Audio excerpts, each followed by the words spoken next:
আসসালামু আলাইকুম বন্ধুরা, আবার একটা ছোট্ট মিনি ব্লগ নিয়ে চলে এলাম। তো দেখো, সকালে চা আর পরোটার সাথে শীতের সকালটা শুরু করলাম। আর আমার দুটো ছোট্ট ছোট্ট পাখি আছে, তো সেই পাখিগুলো এত কিউট, আমার তো খুব ভালো লাগে। আর দেখো সুন্দর এই ফুলগুলো দেখে মনটা এত ভালো হয়ে যায়। গোলাপ ফুলগুলো, সাদা গোলাপগুলো খুব সুন্দর লাগে আমার দেখতে, আর খুব ভালোও লাগে। তো তারপর দেখো মা এদিকে রান্না করেছে পোলাও।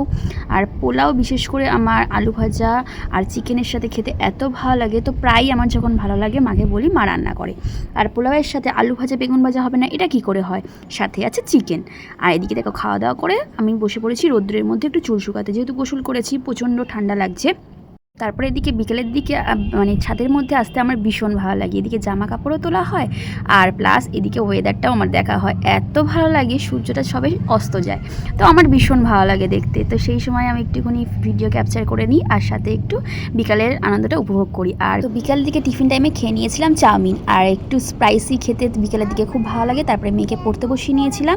তো আজকে মিনি ব্লগটা এটুকু। তোমাদের কেমন লাগলো অবশ্যই কমেন্ট করে। সবাই খুব ভালো